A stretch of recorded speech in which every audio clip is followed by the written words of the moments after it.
सरकार की हैं, उनका जो डाटा है वो राजस्व विभाग में अंकित है।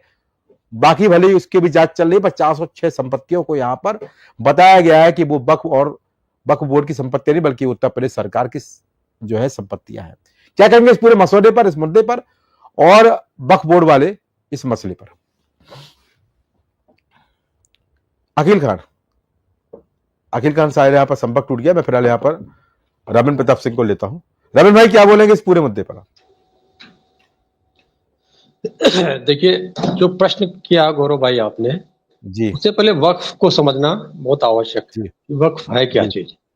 जी, तो एक कानून बना 1965 में, जी, इसको वक्फ अधिनियम बताया गया।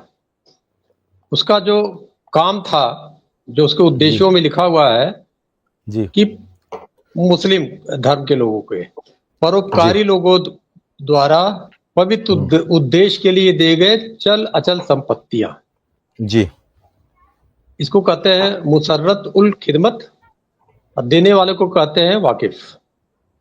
तो वाकिफ द्वारा मुसर्रुल उल खिदमत के लिए जो दी गई चल अचल संपत्तियां हैं, इसी का प्रबंधन करने के लिए केंद्र सरकार ने, तत्कालीन केंद्र सरकार ने, कांग्रेस की केंद्र सरकार ने एक बोर्ड बनाया जी। इसको वक्फ अधिनियम 1965 कहते हैं।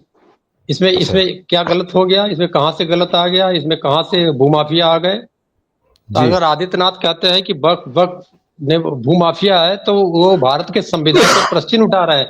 भारत के संविधान के तहत 1965 में वक्फ बना था जी। अब बात आता है कि किसके पास जमीन ज्यादा है, किसके पास जमीन कम है।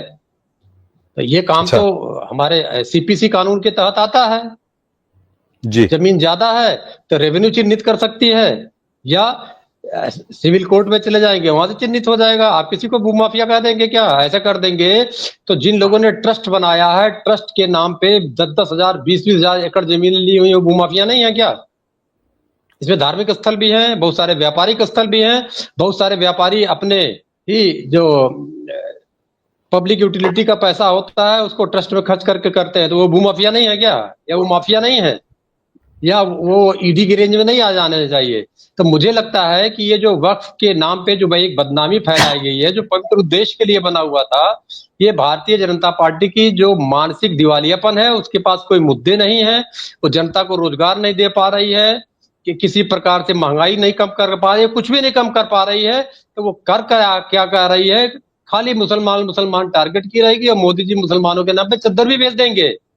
जैसे हिंदुओं को गाली देते हैं ये कि राम अवैध संतान थे, माता जान की टेस्ट ट्यूब बेबी थी, और हनुमान जी दलित थे, ये योगी आदित्यनाथ जी कहते हैं। तो एक तरफ तो हिंदुओं को गाली देंगे, दूसरी तरफ मुसलमानों को भड़काएंगे। करेंगे कुछ भी नहीं।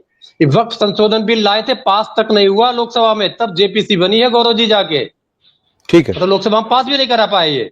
तो इस पे जो नियम बने हुए हैं,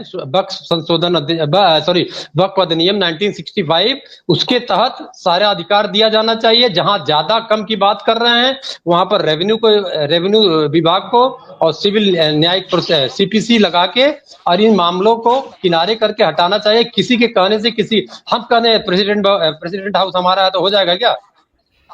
या हम कहते हैं कि आपका चैनल, ये जो आपका चैनल है सी न्यूज भारत हमारा है तो हो जाएगा? रविंद्र भाई, पर एक सवाल यहाँ पर है कि संशोधन के लिए बैठक में सभी लोग शामिल भी हो रहे हैं, बाकायदा इसके लिए कमेटी बनाई गई है जिसके अध्यक्ष जगदम्बिका पाल है, कांग्रेस के पुराने नेता रहे।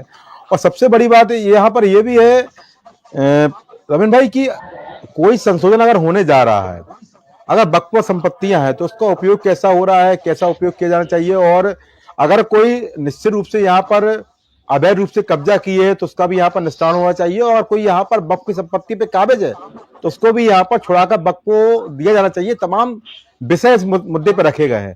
पर आपको नहीं लगता कि अब यहाँ पर एक शुरुआत तो होनी चाहिए जिसको लेकर यहाँ पर जेपीसी बनाई गई है, या पूरा सरकार की तरफ से ये पूरा प्रोपेगेंडा है? ये कहना चाहते हैं आप? अगर इसमें कुछ दम रहा होता तो ये लोकसभा में पास हो गया रहा होता। जब संशोधन बिल लाए थे लोकसभा में क्यों नहीं पास करा पाए? जेपीसी लेके आए हैं, तो जेपीसी में लेके आए हैं। आपने दो इशू उठा दिए, एक तो कानून के इशू उठा दिए, तो जेपीसी में पड़ा हुआ अभी हम क्या कह दें। दूसरा, आप कह रहे हैं कि उन्होंने ज्यादा जमीनें कब्जा कर रखी हैं, तो अगर ज्यादा जमीनें कब्जा कर रखी हैं तो रेवेन्यू बोर्ड क्या कर रहा है, या वहां के न्यायालय क्या कर रहे हैं जो सिविल प्रोसीजर देखते हैं? अगर आप कहेंगे तो महाराजा महमूदाबाद की, नवाब साहब महमूदाबाद की, लखनऊ में अगर आप हलवासिया में जाएगा, सारी प्रॉपर्टी वहां से लेके बलरामपुर हॉस्पिटल तक राजा साहब महमूदाबाद की है, खाली कराइए ना वहां पर। उसको शत्रु संपत्ति घोषित करके आपने जो चाहा वही कब्जा कर लिया। अगर अगर आप इतने पवित्र हैं तो राजा साहब महमूदाबाद की जमीन खाली करा दीजिए। तो बात एक पक्षीय करते हैं, केवल भड़काने वाली बात।